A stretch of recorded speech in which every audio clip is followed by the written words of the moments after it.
একটা ঠোঁটের ড্রয়িং কতটা রিয়েলিস্টিক হতে পারে সেটা কি কখনো ভেবেছেন? আজ আমি চারকোল পেন্সিল দিয়ে একটি রিয়েলিস্টিক লিপস ড্রয়িং করছি। ভিডিওটা শেষ পর্যন্ত দেখুন, কারণ শেষের টিউটোরিয়ালটাতে পুরো ড্রয়িংটা জীবন্ত কিভাবে হয়েছে সেটি আমি ভিডিওতে দেখাতে চলেছি। অবশ্যই ভিডিওটা শেষ পর্যন্ত দেখবেন। আজ আমি আপনাদের দেখাবো কিভাবে মাত্র কিছু সময়ের মধ্যে বাস্তব সম্পন্ন ঠোঁটের স্কেচ করতে হয়। আপনারা অনেকেই আমাকে রিয়েলিস্টিক ড্রয়িং শেখানোর অনুরোধ করেছিলেন। আজকে টিউটোরিয়াল আমি এমন কিছু কৌশল, একটি টিপস শেয়ার করব যা একজন নতুন শিল্পী হিসেবে আপনার জন্য খুবই কার্যকরী হবে। মাত্র কয়েকটি pencil, HB pencil, 2B pencil, 4B pencil এবং 6B পেন্সিল এবং একটি ব্লেডিং স্টাম্প বা টিস্যু ব্যবহার করে আপনি এই ড্রয়িংটি করতে পারবেন। তাহলে চলুন কিভাবে শুরু করা যাক। প্রথমের ধাপগুলো ঠোঁটের মৌলিক কাঠামো তৈরি করা এবং সবার প্রথমে একটি হালকা অনুভূতিক রেখা, হরিজন্টাল লাইন টেনে নিন। এটি আপনাদের ঠোঁটের মাঝখানের অংশ হবে। এবার এই রেখা মাঝখানে একটি ছোট উল্টানো ভি বা হার্ট শেপ, যেমন ক্রেপিড ব্রো আঁকুন এবং শেপটি উপরের ঠোঁটের কেন্দ্রে নির্ধারণ করবে এবং ঠোঁটের দুপাশে কোণগুলো নিশ্চিত করুন। উপরের ঠোঁটের জন্য হার্ট শেপের দুপাশ থেকে হালকাভাবে বক্ররেখা টেনে এবং কোণগুলির সাথে যুক্ত রাখুন। নিচের ঠোঁটের জন্য মাঝখানে একটি বড় ইউ আকারের আকৃতি বা ওভাল শেপ কল্পনা করে ভালোভাবে রেখাগুলো টানুন। তাতে মনে রাখবেন এই লাইনগুলোই খুব হালকা হবে এবং পরে সহজেই মোছা যেন যায় সেভাবে আপনাকে সেফটি করে ব্যবহার করতে হবে। এবার আমরা শেডিংয়ের শুরুতে ভলিউম বা গভীরতা আনব।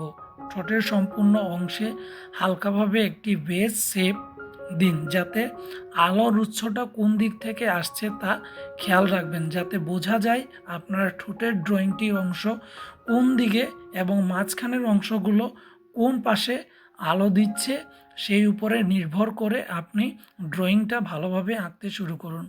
উপরের ঠোঁট সাধারণত নিচের ঠোঁটের চেয়ে একটু গাঢ় হয়।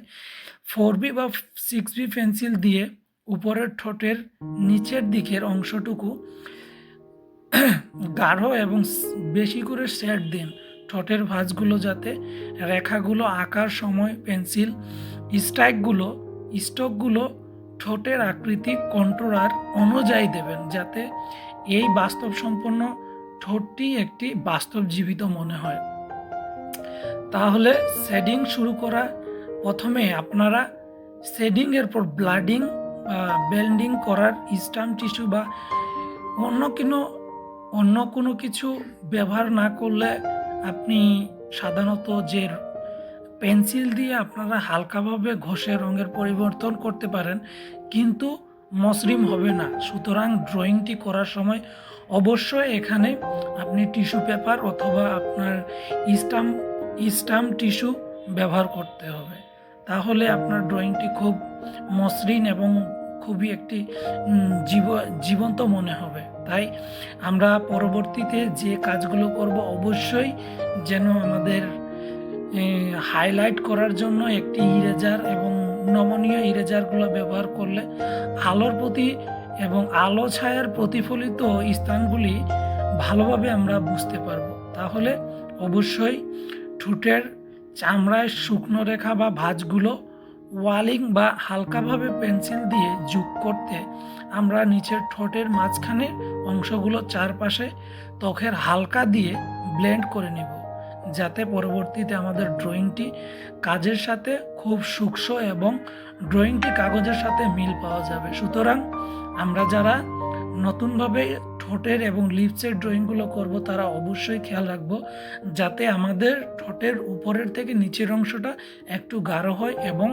এখান থেকে আমাদের যে লিপসটা, আমাদের যে আলো ছায়ার যে বিষয়টা, এটা যেন মানসম্পন্ন এবং বাস্তব সম্পন্ন মনে হয় সেদিকে খেয়াল রেখেই আমরা ড্রয়িংগুলো করব।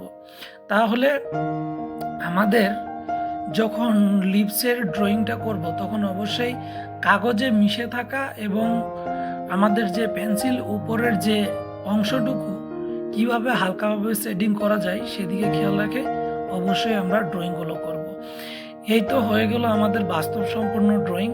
অনুশীলনেই একটি নিখুঁত হওয়ার মূল চাবিকাঠি। বিভিন্ন ধরনের ঠোঁট দেখে দেখে আঁকার চেষ্টা করবেন, যাতে আপনার পরবর্তীতে যে কাজগুলো ওগুলো যেন পরবর্তীতে আপনার সুন্দর হয়, এবং চেষ্টা করলে অবশ্যই এখানে আপনি ভালো কিছু করতে পারবেন। সুতরাং আপনারা চেষ্টা করে যাবেন যাতে আপনাদের ভিডিওগুলো ভালো, আপনাদের আপনাদের স্কেচগুলো বা আপনাদের ছবিগুলো অবশ্যই যাতে ভালো হয় সেদিকে খেয়াল করে আপনারা ব্লেডিং করবেন, এবং আপনাদের যে মার্কার অথবা আপনারা যে ব্ল্যাক পেন্সিলগুলো ব্যবহার করেন সেগুলোর দিকে একটু খেয়াল রেখে কাজ করবেন। তাহলে অবশ্যই আপনাদের স্কেচগুলো, আপনাদের ছবিগুলো, আপনাদের ড্রয়িংগুলো ভালো হবে। সুতরাং আপনারা সেদিকে খেয়াল করে কাজ করবেন। এবং আমার এই ভিডিওটি আপনাদের কেমন লাগলো অবশ্যই আমাকে কমেন্ট বক্সে জানাবেন। ভিডিওটি ভালো লাগলে লাইক করুন এবং কমেন্ট করুন, আপনাদের মতামত জানান। অবশ্যই আমার চ্যানেলটিকে সাবস্ক্রাইব করবেন এবং পাশে থাকা বেল আইকনটি টিপে দিন, যাতে পরবর্তী ভিডিওগুলো নোটিফিকেশন পেতে আপনাদের কাছে নোটিফিকেশন চলে যায়। অবশ্যই আপনারা আমার চ্যানেলটিকে সাবস্ক্রাইব করে রাখবেন। ধন্যবাদ সবাইকে, ভালো থাকবেন।